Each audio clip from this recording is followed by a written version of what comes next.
look good. I want you to look at something right now. Think of some major goal you want, or maybe it's one you're already working on and you have experienced a lot of setbacks, a lot of defeats. You've experienced a lot of disappointment. Maybe you've already given up, and maybe you just need a little fire, a little encouragement to get back in the game again. Here's what I want you to look at. There are winners, and there are losers, and there are people who have not discovered how to win. And all they need is some coaching. All they need is some help and assistance, just a little support. All they need is some insight or a different strategy or plan of action to make some adjustments that will open up the key to a whole new future for them, that will give them access to the unlimited power that they have within themselves. That's all that they need. So what I want you to do is think about something you want for you, that's real for you, that's important for you, that will give your life some special meaning and power. And I don't even want you to say, I can do that. I don't want you to assume that. See, 5 years ago when I started out in this area, I would not have been able to make the mental leap that I would be up to where I am right now. I don't want you to begin to just psych yourself out. No. I want you to be able to say something to yourself that will enable you to maintain a level of integrity with yourself. That when you say this, even when you face tremendous setbacks, it will be a benchmark to keep you in the game, to keep you moving forward and experimenting and readjusting your strategy and your plan of action, continuously looking for ways to win. So what is that something? When you got an idea you want to move on, you might not have the money, you might not have the education, you might not have the support or the resources you need. What is that something that can keep us going, that will enable us to act on our dream? What's one of those keys that will begin to help us to discover the secrets to our dream? Here's what I want you to repeat after me, please, with power and conviction. Say, it's possible. It's possible. That's all I want you to do when you look at your dream. Just say to yourself every day, it's possible. Just say that every day to yourself, it's possible. Because what does that do? See, it begins to change your belief system. See, the way in which we operate, ladies and gentlemen, it's a manifestation of what we believe, what's possible for us. Whatever you've done up to this point, all that it really is a duplication, it's a reproduction of what you believe subconsciously that you deserve and what's possible for your life. Most people operate out of their personal history, out of their memory, things they've done, things they've experienced, things they've seen, things that they have observed. What I'm suggesting that you operate out of a larger vision of yourself. I want you to see yourself doing what you want to do, experiencing what you want to experience, having what you want to have, doing what it is that gives your life some meaning and value. Operate out of your imagination, not your memory. Because whatever you look at where you want to go, I'm wanting to warn you, you will have some conversation back here after you go through the data that you've experienced in life saying you can't do it. And so what you want to begin to do is ignore that inner conversation. Well, most people, ladies and gentlemen, when something happens to them, what they do is they begin to believe that that's the way it is. That's the way it's always been. And they can't see the possibility of it being any different. Example.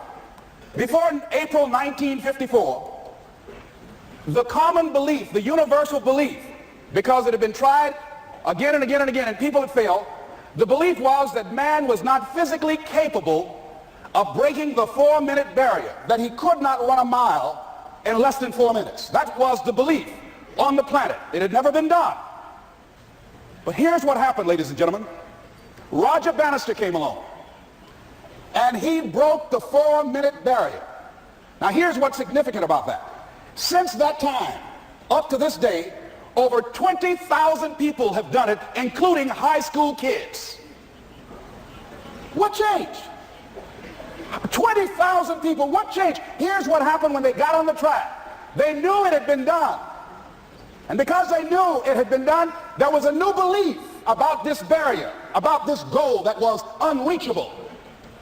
And those 20,000 people got in the race believing, knowing in their heart that someone had done it, that it's possible, that they could do it. And I'm saying that if you know anybody that had some goal, some dream, something they wanted to do, and they did it, then I'm saying that you know in your heart that if someone has done it, then you can do it. It's possible.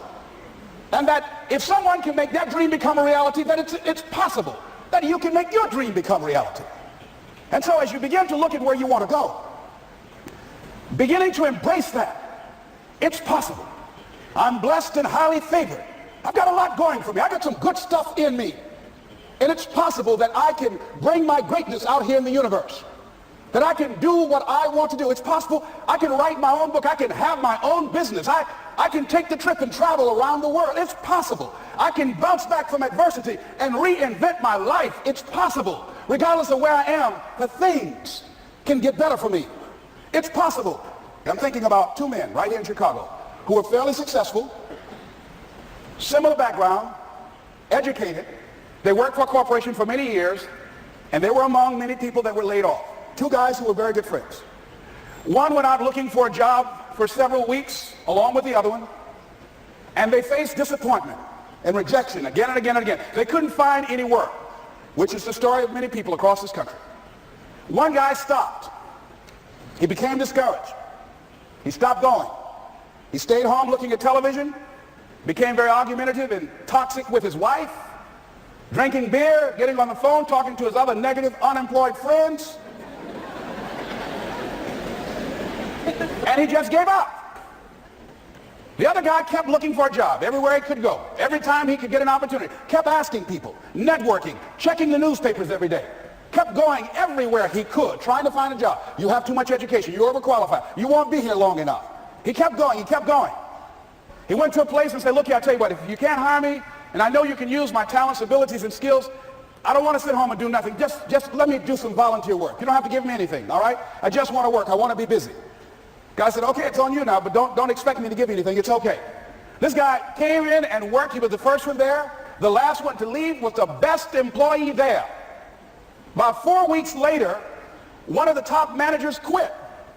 They were looking for a replacement. Guess who they selected? This other guy. This guy who was volunteering his time. He got the job. What was the difference between the two men? Eyesight and mindsight. Eyesight is judging on what you see. Judging according to appearances. But mindsight is how you interpret what you see. One guy said, it's not possible. It's over. I'm finished. I can't do it. I can't make it. He surrendered. I've faced rejection again and again. I'm not going anymore. There are no jobs out there. But this other guy, he felt that in spite of the no's and rejections, in spite of how bad the economy is, in spite of what the newspapers are saying, that it's possible that somebody somewhere will give me a job. He just kept going, thinking it was possible. And guess what, ladies and gentlemen? That's what we have to do with our dreams. Because things happen to you in life that you can never, ever anticipate. And many times when those things happen, you want to give up. I remember when I was in broadcasting, when I was a disc jockey, I became very controversial, not only being a disc jockey, but I felt that radio was something that you not only entertain people with, but you also empower them, you educate them. And I got fired. I didn't just leave, they fired me. That was a shock. I said, wait a minute. They took my microphone. I thought that was who I was. No, ladies and gentlemen, it wasn't. I had to do something else. And I didn't know what else I could do. See, here's what I'm looking at. What are the uses for your life right now that you haven't even reached for yet? See, I believe that when you don't have enough encouragement to act on your dreams or ideas, or you're not enlightened enough, that life will act on you. See, life had moved on me and said, Les Brown, you've outgrown this. It's time for you to do something else. Well, I wasn't enlightened enough. I organized some disc jockeys and got my job back. So they had to find me again. I got fired twice. Here's what I did. I had to think of something else. And so a guy suggested to me, he said, Les, why don't you run for office? I said, man, I've never run for office. I've never known anything about how to operate in the political arena. I've heard encourage people to register to vote and get out to vote, but I don't know anything about politics. He said, well, neither do the people who run for office all the time.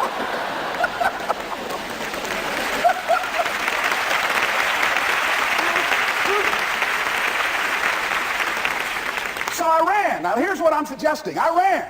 You got to do what you can where you are with what you have. I didn't have any money. I didn't know anything about the political process. I didn't even have any support. But here's what the guy told me. It's possible you could win. That's all I had. I was running against an endorsed candidate. He was an incumbent. He had the newspaper support, all of the leadership in the community, and I was challenging this guy. So I had a saying when I was on radio, stand up for what you believe in because you can fall for anything. And I would go door to door. I have my kids on one side of the street. I would be on the other. And I'd knock on doors. Hello, my name is Les Brown. Tell everybody I'm still standing. They get on the phone. Child, Les Brown was to my house today. You know the boy on the radio with the big mouth? Yeah, they found him, honey. Say, he's still standing. See, I'm saying just keep moving. Don't start feeling sorry for yourself. Don't spend time blaming and talking about what happened to you. See, whatever you talk about, that's what you multiply and expand in your life experience. So don't talk about stuff unless you want it to keep on happening to you, all right? So I got in that kind of action.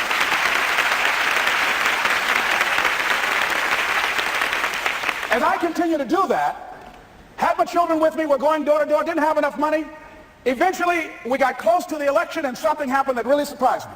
Guys who I thought were going to either support me or stay out of it, various powerful community leaders, they became involved in it and they endorsed my opponent. I felt devastated. Now that's going to happen to you when you're working on your dream. Things are going to happen that's going to catch you on the blind side. That was shocking to me. They didn't have to do that. All they had to do was just stay out of it. Well, here they go, come up in there messing with me. Now that's going to happen. There's some people who believe it's their personal business to stop you from living your dream, all right?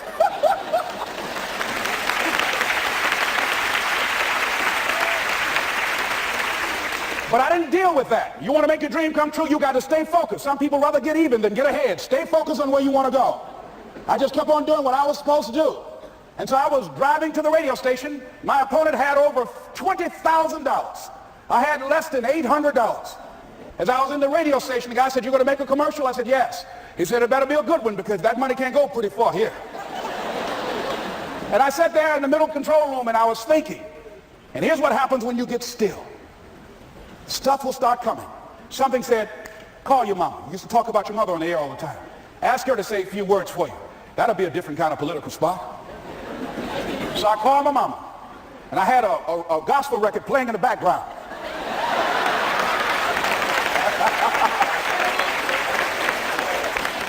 And then I had my mother say, "Hello, this is Mrs. Mamie Brown.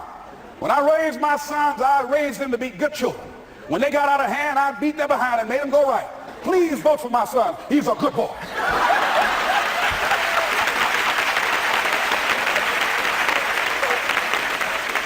Usually in the state representative race, maybe 3,000 or 4,000 people will come out to vote in a primary.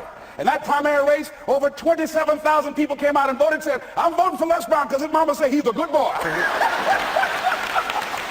I won, ladies and gentlemen. I won.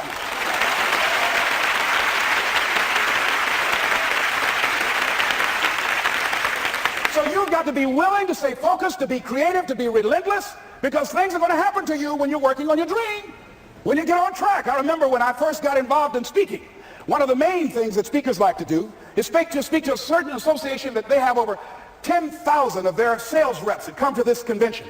And I was relentless. I kept saying, "It's possible. It's possible." See, what I wanted to let you know and set you up for, because you say it's possible don't mean that you're not going to have any problems. That Murphy's Law ain't going to come and slap you side the head. Old Murphy going to come visit you. He's waiting for some of y'all out in the parking lot. "Oh, you say it's possible. Okay, it's possible. You better get up." Well, I was working. I kept saying, "It's possible." They got other speakers on this program. I can be on that program too. I kept selling myself. I got all fired up. And I was calling them every day, every day. And the lady finally said, "Mr. Brown, I tell you what, we want you to come in and talk to our sales executives. You got the kind of fire and guts that they want that will motivate them. And let me tell you something else. We want you to bring your motivational tapes. You're going to need at least $50,000 worth of tapes." I said, "Is that right?" "Yes, because they want to keep that drive alive." I said, "All right." I called the guy who duplicated my tapes. I said, "Don, how you doing? This is Les. Let me tell you, I got a major speaking engagement." I said, "Man, it's a speaker's dream. I need over $50,000 worth of product." He said, "Les, you don't have that kind of credit." I said, "I know, but Don, I can sell that. Just right after speaking engagement, I'll give you money in 4 days." He said, "Are you sure, Les?" I said, "Yes, but I got a major speaking engagement, and they told me to do it." He said, "Man, that's a big offer. Let me talk with the lady with you." I said, "Hold on just a minute, man." Call the lady back. "Hello, Evelyn, how you doing? This is Les Brown. I got Don on the phone. What did you say? Do I have the speaking engagement?" "Yes, you do." And what else you suggest? Les, our people, they buy a lot of tapes. Your tapes are very popular among them. I'm saying bring at least $50,000 worth of tapes, Les. You'll sell everything you got and more. I said, "Did you hear that, Don?" He said, "Yes." I said, "Now, if anybody else has to make a decision, are you the final person?" She said, "I'm the final person. I will send you the contract. I want you." I said, "Did you hear that, Don?" He said, "Yes." I said, "Oh, ye of little faith." I said, "Duplicate the tapes, man. Hung the phone up." Well, he duplicated the tapes. 1 week came by. I'm checking the mail every day. No contract. I said, "Come on, Murphy, don't start nothing, man. Come on." Come on, man, give me a break. Come on. You know, this ain't fair. Come on, man. Give your boy a break. Come on. I talked to myself, you know. I didn't want to call him right now. 2 weeks passed by. Murphy said, don't you think you ought to call him? I said, okay. I called. I said, hello, this is Les Brown calling. How you doing, Les? I said, fine. I said, Evelyn hasn't sent my contract out yet. Any additional information you need? So, Les, you haven't heard? I said, no. I said, Evelyn died. I said, she died? I said, did she say anything about me?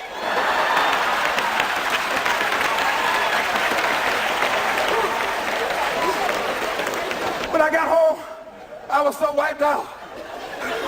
And Murphy was in the house waiting on me. Murphy said, is it possible you want to listen to some of your tapes?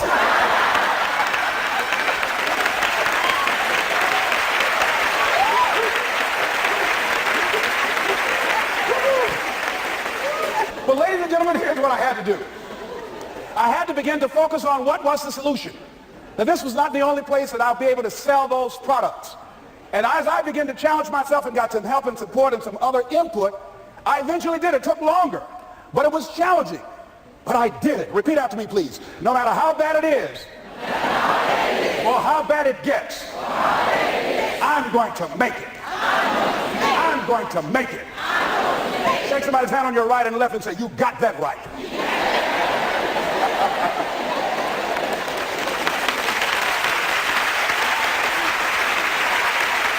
Repeat after me, please. It's possible. I can have my dream. I can get what I want. I must be creative and never give up. Now, let me share something else with you, ladies and gentlemen. When you know within yourself that there's something you want to do, and I believe that all of us are born with a purpose, that all of us have something that we are supposed to do, that all of us have some goodness within us, and that goodness gives us a responsibility to manifest our greatness. And when you know that, you can feel it in your guts, and you know that you're deliberately operating below your potential, you've gotten comfortable, you stop expanding, you stop stretching, you stop challenging yourself. Let me share something else with you. Not only is it possible for you to have your dream, but it's necessary. It's necessary that you have it, that you work on it, that you develop yourself, that you go for what is yours in the universe. I have a friend that at the beginning of the year I was in Los Angeles giving a speech, and I do a seminar teaching people how to become involved in the speaking business, and also one called Speaking with Power, teaching people how to begin to develop their communication skills. And this friend, I said, I want you to work with me. I called her up. She said, Les, are you sure I can do it? Sure you can.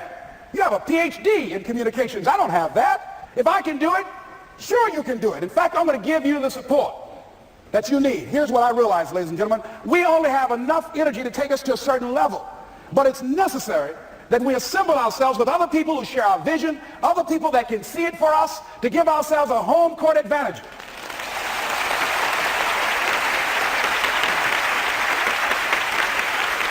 So it's necessary that you seek out other people who think like you, who are growing, who have decided that they are not satisfied with where they are. See, I don't believe that necessity is the mother of invention. No, necessity, in my opinion, is not the mother of invention. Refusing to accept things the way that they are is the mother of invention.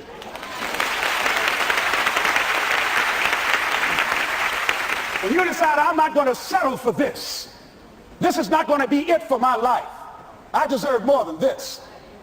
See, that will start making you do some stuff. See, a lot of people go to work every day miserable, and all they do is just talk about how miserable they are. But they don't do anything about it. So I was telling her that I knew she hated her job with a passion. I said, you can do this. You got more going for you than I have going for me.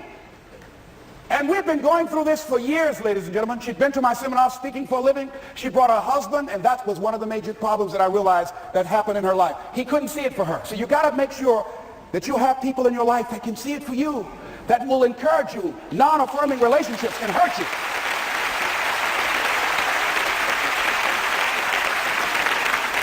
And I talked to him. I said, you know, I don't have anything to do with your marriage. He said, you and I are good friends. And she and I are good friends. And I'm not taking sides. I said, but if you can't see it for her, don't tell her that. Just give her some support. What if you're wrong? It's possible, man, that if I'm doing it, she can do it. Well, you're different. How are you going to tell me that? You've seen her speak. She's got great speaking skills. Don't underestimate her. You don't know. You've got a great woman here. But you see, people who can't see it for themselves can't see it for you. He was happy.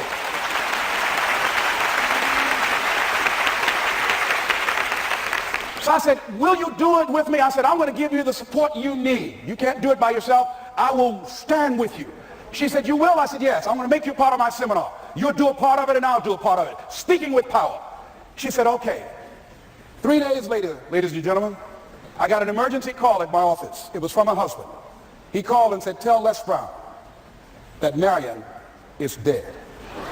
I said, oh no.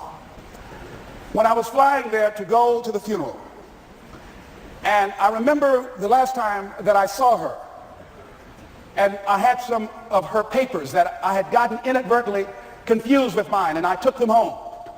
And I was searching through these papers to do one of her works. She was a prolific writer. And what got me, what was so sad that made me begin to cry, was that there were poems that she had started that were profound poems, great thoughts that she didn't complete. Plays that she had started that she didn't complete. See, that poem was given to her. I can't finish that for her, nor can you. That play, whatever the outcome that she had envisioned, that she had imagined, was given to her. Only her. And she's the channel that was going to come through. You are here, and you are the vessel, you are the outlet for the universe. If you've been selected, there's something for you to do. I believe all of us have some purpose for being here. And as I was going to the funeral, and I was reading a newspaper that said that millions of people are dying because of what they're eating, talking about their diet. And I'm sure that it was Marion talking to me, whispering, saying, Les, the next time you speak, say that even more are dying because of what's eating them.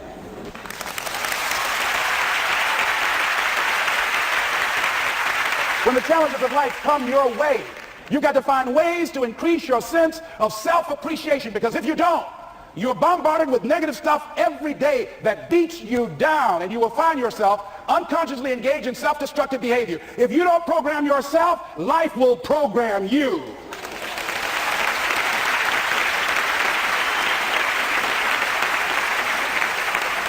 So you want to have an agenda for your life. It's necessary that you have some direction for your life. A friend at the National Speakers Convention gave us a presentation, and it really struck me. He was talking about when he was traveling across Europe, Warren Gressett, and he said at different points, soldiers would wake them up on their journey and ask him the question. And I posed this to you. The question was, where have you been? Why are you here? And where are you going? And that's what I ask you. Where have you been? Where have you been up to this point? You look at your life. You look at what you produce. Is it giving you what you want? Are you living on purpose? Are you living your dream? Are you acting on your ideas? Are you doing all you can do? Have you gotten comfortable? Are you procrastinating? Are you invading your own greatness? Are you surrounding yourself with people that can nourish you? Are you challenging yourself? Are you experimenting? Are you learning something different? Is your life an adventure, or is it boring? Where have you been? Why are you here? What brought you here? Investing the time, the money. What brought you here? And where are you going? What is it that you can get out of this session, out of this lecture?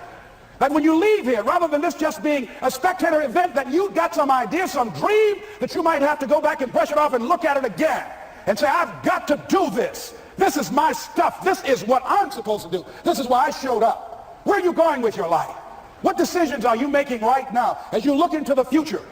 Are you experimenting to find out what other talents and abilities that you have? See, we're in a time right now. The day is gone where you could just go to college and get out and get a job and work 30 or 40 years with job security and retire with a gold watch. The gold watch days are gone. Brand new day. Party's over.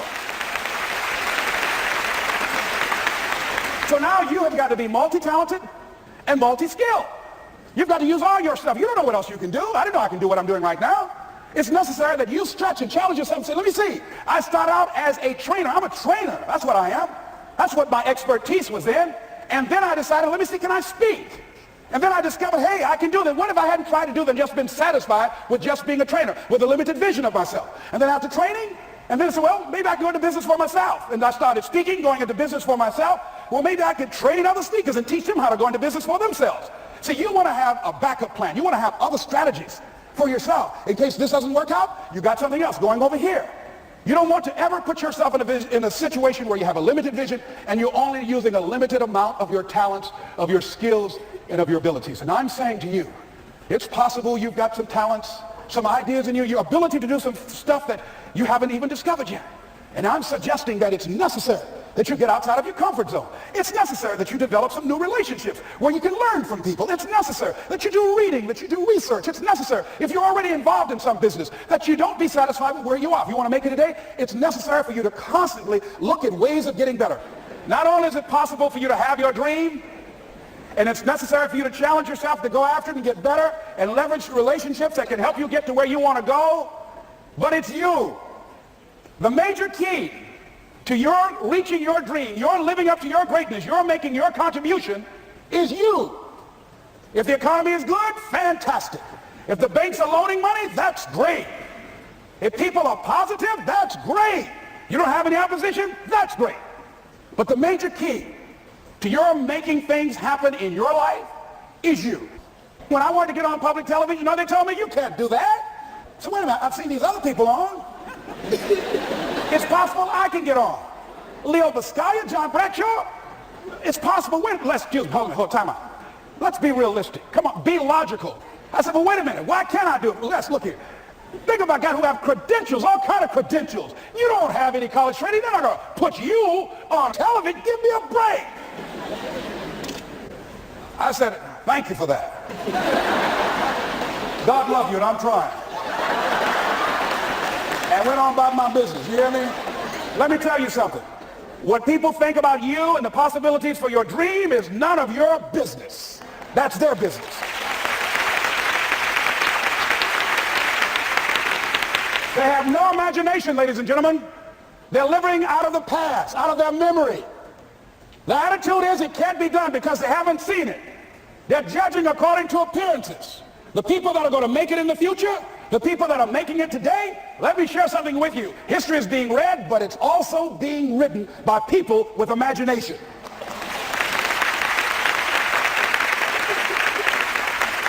So I went to the next mode, necessary to start talking to people and seeking and asking for what I wanted and leveraging relationships and trying to find out how do the people do it that went ahead of me? How do they do it? And then what is it I need to do? How is it I need to train myself, to develop myself? What's the resources that will be required in order to make it happen? And as I start seeking out and asking questions, I started running into people that I know someone who can help you do that. And they helped me get connected with those people. Remember, we have so much energy that can take us so far. It's necessary that you hook up with some other energy that can take you to the next level. I hooked up with them. They said, let's go. I said, away we go.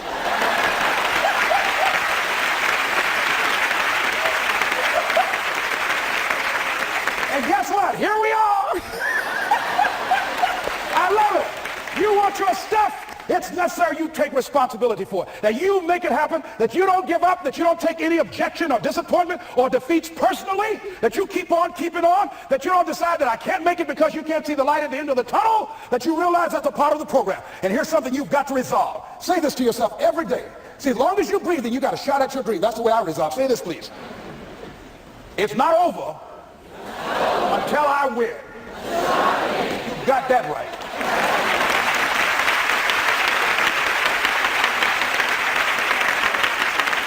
It's not over till I win. Not over till I get through. It's not over till I get over. Not over till I get what I want. Door can't open today, look out. I'm going to come back and take the hinges off. That's how you got to do that. You've got to have that kind of courage, that type of determination.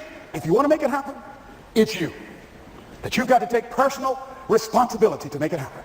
That you have got to own what it is that you want to do. If it's taking care of your well-being, if it's making a difference in our school system, if it's working with senior citizens, if it's to protect our ecology, if it's to create an economic renaissance, if it's just to take yourself to another level, it's you.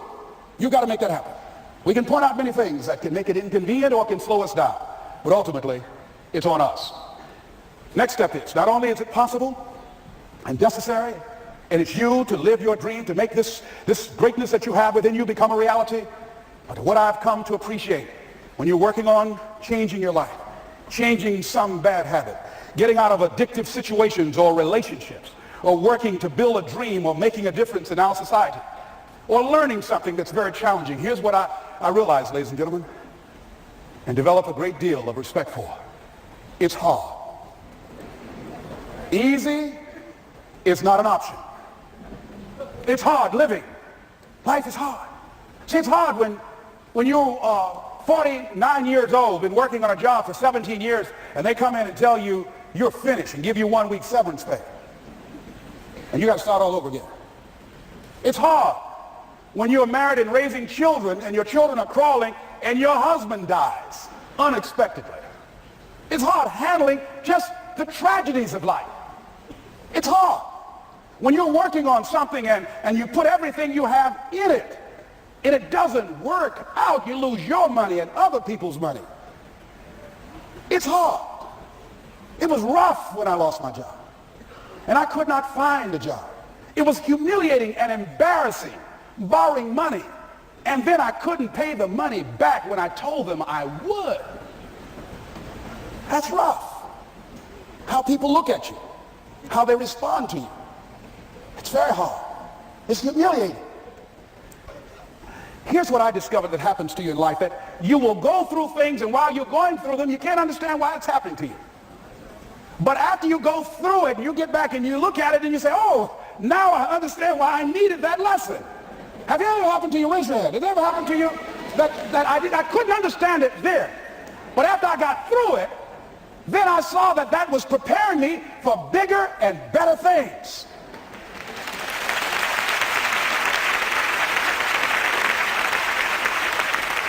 That as you go through the challenges of life and you look at it and embrace whatever comes to you, don't run from it. Step toward it. Don't try and duck it like most people do. See, most people want it easy. See, easy come, easy what? Easy go. See, but when you go at what you're going to deal with and you deal with the difficulties of it, when you handle those hard things close at hand, making those hard decisions right now that you don't want to make, learning those things that you don't like to do, but you know that in order for you to get where you want to go, this is one of the hoops that you have to flip through. And I'm saying to you, whatever you got to do it, because if you don't, life is going to whoop you until you surrender and say, okay, all right, I cooperate, okay, I learned, okay. It had to wear me out a long time. So if it's hard, then do it hard. Now, how do you hang in there during the hard, difficult times? Les, you must have faith. You've got to believe in yourself. You've got to believe in your abilities. You've got to believe in your service, your company, your ideas, unquestionably. You've got to have faith, and that faith gives you patience. That's not going to happen as quickly as you want it to happen. A lot of things are going to happen that will catch you off guard. And so therefore you've got to deal with and handle it as it comes. And not only that, but that faith and patience drives you into action. You've got to keep moving and keep plugging away. I can see people coming out talking to a guy out there watering and fertilizing the ground that's not showing anything. Hey, what you doing? You've been out here a long time, man. And the conversation in the neighborhood is, you growing a Chinese bamboo tree, is that right? Yeah, that's right. Well, even Ray Charles and Stevie Wonder can say ain't nothing showing. You know that's how people are going to do you? So how long have you been working on this? How long have you been working on your dreams? And you have nothing to show. This is all you got to show? People are going to do that to you. And some people, ladies and gentlemen, they stop. Because they don't see instant results. It doesn't happen quickly. They stop. Oh, no. You got to keep on watering your dream. And when it began to happen, they stopped laughing. They said, look. Whoa, look here. Look how, hey, man, you know, I know you can do it. Look, you got a job here?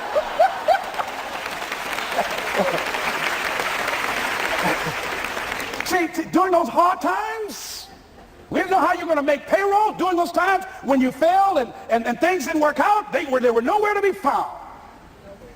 But you know what I discovered? When you're working at your dream, somebody said the harder the battle, the sweeter the victory. Oh, it's sweet to you. It's good to you. Why? See, when it's hard and there's a struggle, see, what you become in the process is more important than the dream. That's far more important. The kind of person you become, the character that you build, the courage that you develop, the faith that you're manifesting. Oh, it's something that you get up in the morning, you look yourself in the mirror, you're a different kind of person. You walk with a different kind of spirit. And people know that you know what life is, that you have embraced life. You knew it was hard, but you did it hard.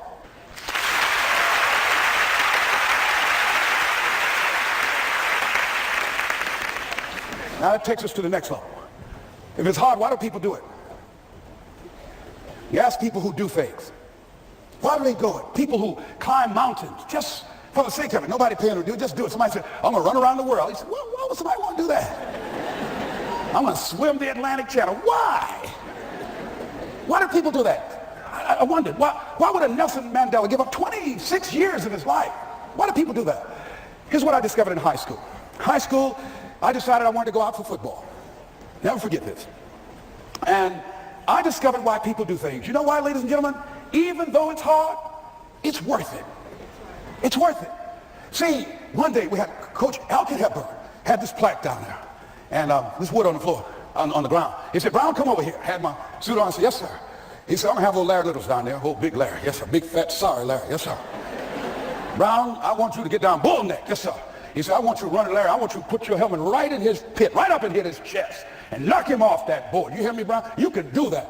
Yes, sir. Can you do that? Yes, sir. I said, hubba, hubba. I said, hubba, hubba. He said, Brown, I want you to knock him off. You're going to make the team. I know you can get him, all right? Look at him. How sorry he is. Knees knocking and everything.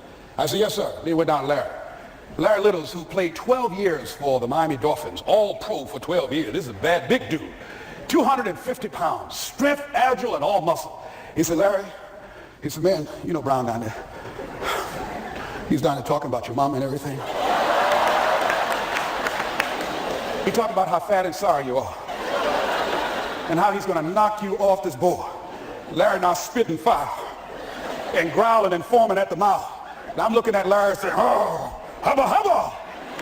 He said, look at that fool down there growling. He told me he's going to scare you, that you're going to leave. Are you going to leave? No, coach, I ain't going to leave. Go down there and knock him out the park.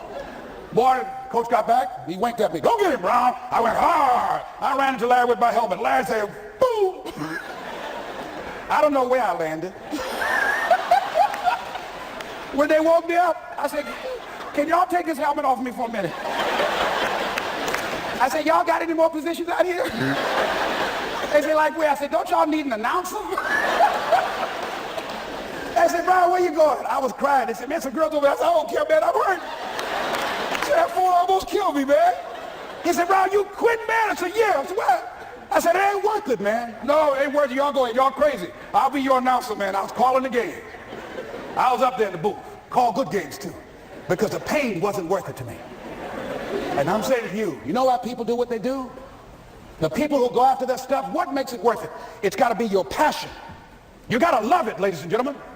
You got to love it. It's got to be what you are supposed to do. You want to sing, and even though they want to invite you to Carnegie Hall, you're going to sing to anybody that listen to you, including sing it to yourself. I used to talk to my plants when nobody else would listen to me. You got to write, even if no one published your book, write, because that was given to you to do. You do what it is you're supposed to. You're supposed to build something. You're supposed to create something. I don't know how to do it. Learn. Do whatever is required. Just go out there. It's possible you can get what you want. It's necessary. If you want it, you got to go into action. You got to be willing to experiment. You got to be willing to fail and to succeed. You got to be willing to form and to develop new relationships. It's you. It's on you. You got to make that happen. Nobody's going to bring it to you on a silver platter and say, here's your dream, manifest it. No, it's hard. Yes, it's hard. It's difficult. Yes, right. And it's worth it.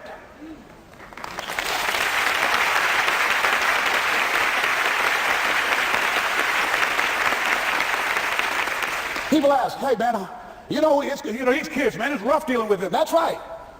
That's right. You think peer pressure happened overnight? We went through peer pressure.